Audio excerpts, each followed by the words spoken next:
Hello दोस्तों, मैं राहुल राज आप लोग के सामने यहाँ आप लोग को ईपीएस के चैप्टर 2 इन्वायरमेंट जिसके बारे में कुछ इंट्रोडक्शन दूंगा। उम्मीद है आप लोग घर पे होंगे, सुरक्षित होंगे, ठीक है, और अच्छे ढंग से पढ़ाई कर रहे होंगे। अगर नहीं पढ़ाई कर रहे हैं तो खैर आप अपने फ्यूचर के साथ खिलवाड़ कर रहे हैं, ठीक है। तो खैर अभी जैसा मामला हमारे सामने छा रहा है आपका कोरोना वायरस का, सभी को पता है कि कोरोना वायरस से किस तरह हम लोग ग्रसित हैं। कोरोना वायरस की वजह से अगर सबसे ज़्यादा कोई चीज़ प्रभावित हुआ है तो वो हमारा वातावरण है, वो हमारा पर्यावरण है, ठीक है। और इस कोरोना वायरस के वजह से हमारा पर्यावरण काफ़ी हद तक, वातावरण काफ़ी हद तक, लोगों का स्तर काफ़ी हद तक गिर चुका है, उनकी स्थिति खराब हो चुकी है। तो खैर आपका रिलेशन जो ये कोरोना वायरस से आप पता पूछ रहे होंगे, दिमाग में चल रहा होगा कि सर कोरोना वायरस के बारे में वातावरण से क्यों बात जोड़े पर्यावरण से। क्योंकि आज जो आप लोग को एंटरप्रेन्योरशिप में जो सेकंड चैप्टर है उस चैप्टर का नाम ही है पर्यावरण, और उस चैप्टर में हम लोग को पर्यावरण के बारे में ही पढ़ना है, ठीक है।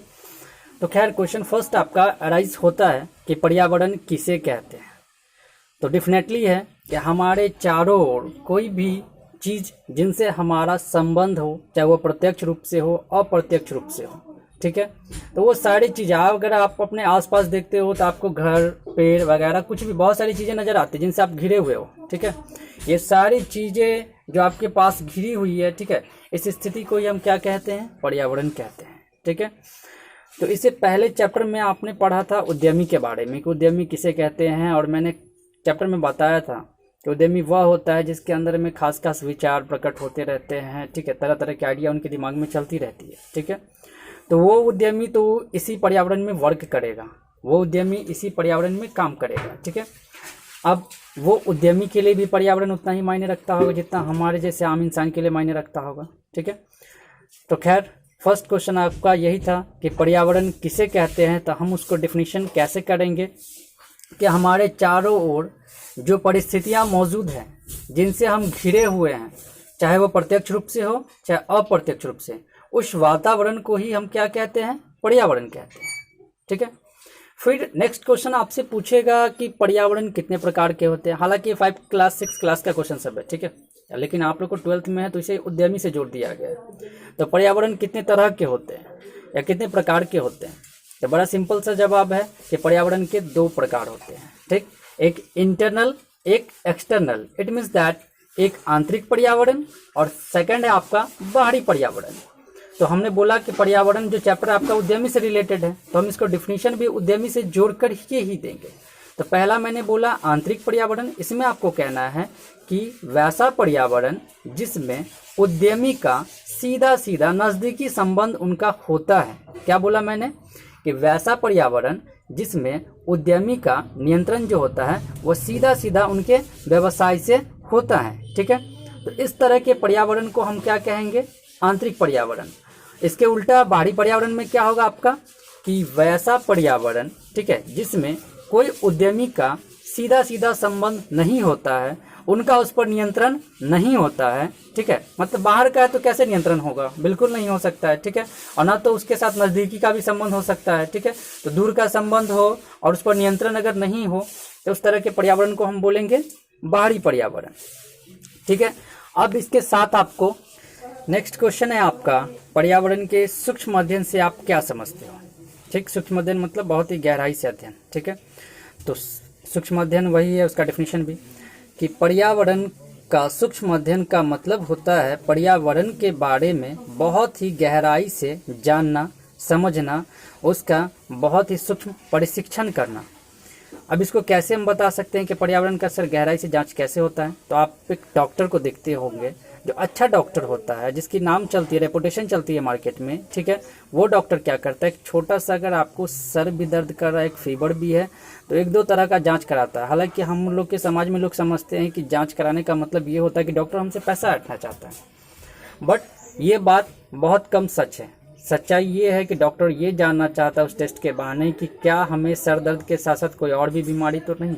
अगर और बीमारी हमें पता चल जाती है तो डेफिनेटली है कि डॉक्टर उससे अच्छा इलाज कर पाएगा। मतलब डॉक्टर बहुत ही गहराई से किसी पेशेंट की जांच करता है, फिर उसका इलाज करता है। इसी तरह से कोई भी उद्यमी भी पर्यावरण को सही तरीके से जांच करता है, उसका अध्ययन करता है, उसके हर तथ्य पहलू पर नज़र रखता है, तब जाकर के वो इंडस्ट्री लगाता है। और किसी को भी ऐसा ही करना चाहिए, ठीक है।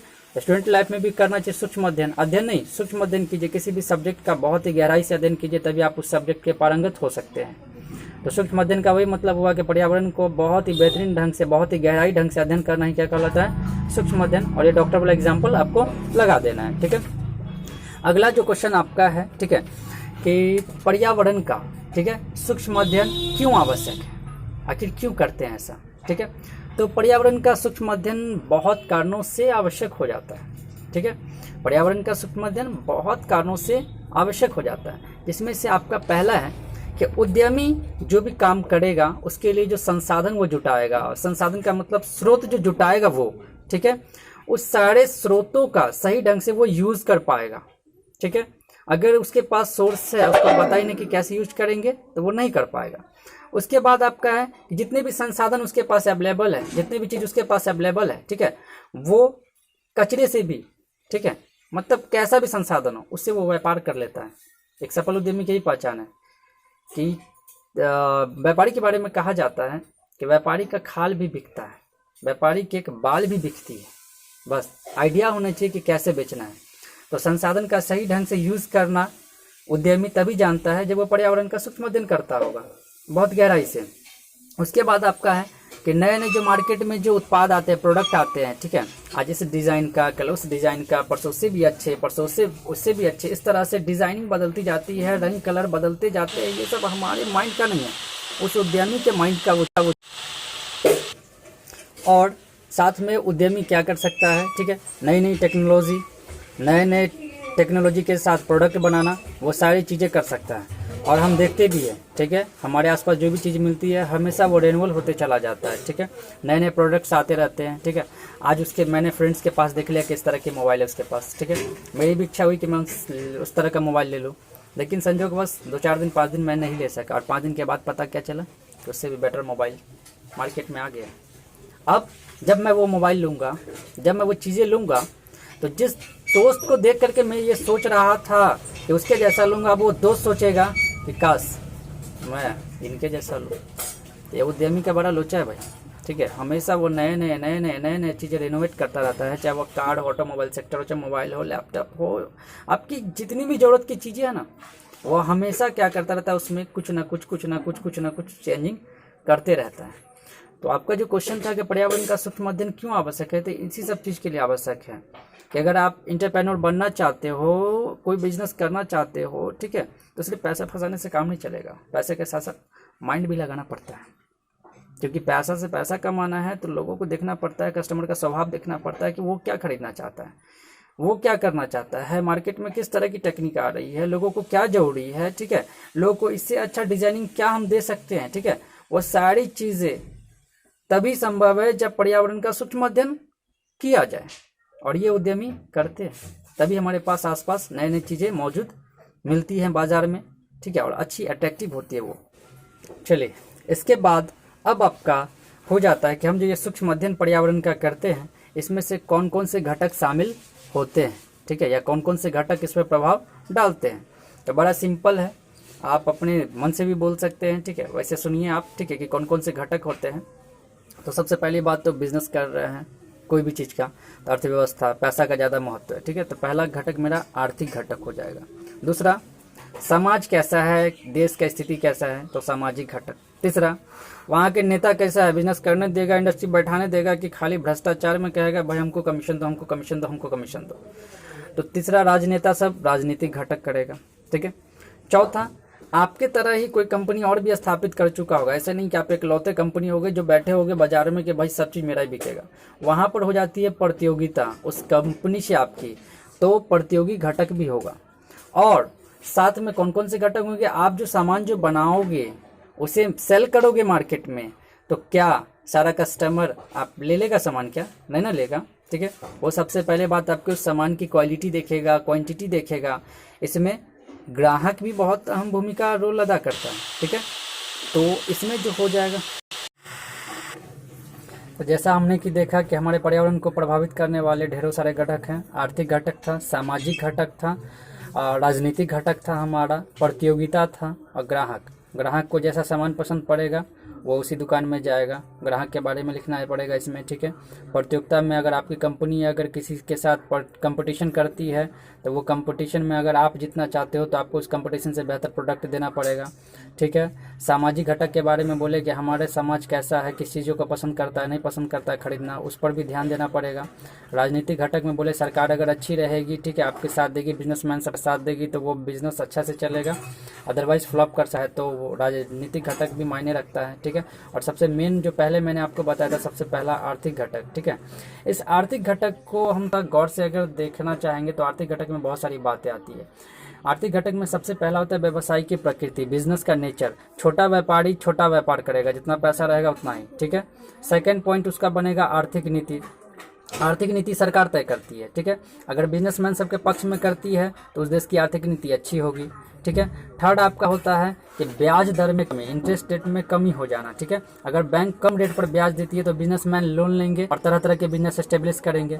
आयकर में भी अगर छूट देगी सरकार, इनकम टैक्स में भी छूट देगी तो व्यापारी का मनोबल बढ़ता है, ठीक है।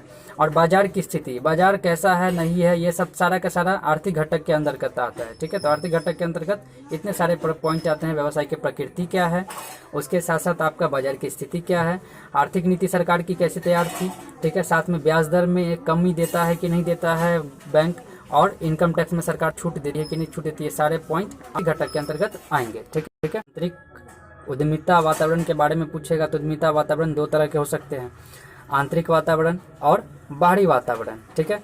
बाहरी वातावरण में भौगोलिक सीमा होती है, ये सेकंड पॉइंट हो सकता है। और साथ में उद्यमिता वातावरण में गतिशील प्रक्रिया होती है, रुकी हुई नहीं होती है, ठीक है। हमेशा ये मोशन में होती है। जो भी उद्यमी रहेगा वो हमेशा नए नए विचार सोचता ही रहेगा, ठीक है। और आपका सबसे अंतिम जो क्वेश्चन है इस पर्यावरण चैप्टर का, वो आपका क्वेश्चन है ये कि वातावरण का जो हमने जांच किया तो उसका क्या विश्लेषण निकला, क्या निष्कर्ष निकला। तो आपका निष्कर्ष दो तीन तरह के निकलते हैं। पहला तो आपकी उपक्रमों की प्रभावशीलता की गारंटी नहीं होती है कि जो आप इंडस्ट्री लगाएं, कंपनी लगाएं, जरूर नहीं कि वो उसका प्रभाव हमेशा रहेगा। अगर हमेशा रखना चाहते तो अपने कर्मचारी को, अपने मशीन को हमेशा अप टू डेट रखना पड़ेगा, ठीक है। उसके बाद आपका कह रहा है कि अनिश्चित भविष्य, कोई कंपनी कब राइज करेगी, कब कंपनी डूब जाएगी, ये वहाँ के वर्कर पर डिपेंड पड़ता है कि वहाँ का वर्कर कितना सचेत है। एक ही तरह का प्रोडक्ट बना रहा है बार बार तो स्वाभाविक है डूबे करेगी, ठीक है। अगर अच्छे से अध्ययन करके वो जानता है कि क्या क्या चाहिए मार्केट में किस कस्टमर को, उसका ध्यान रख करके बनाता है तो वो कंपनी और ज़्यादा राइज कर सकती है, ठीक है। ये सब हम वातावरण को जब अध्ययन किए थे, ये सब सारा निष्कर्ष निकल करके किसी भी उद्यमी के पास आता है, तभी वो बिजनेस करता है, ठीक है।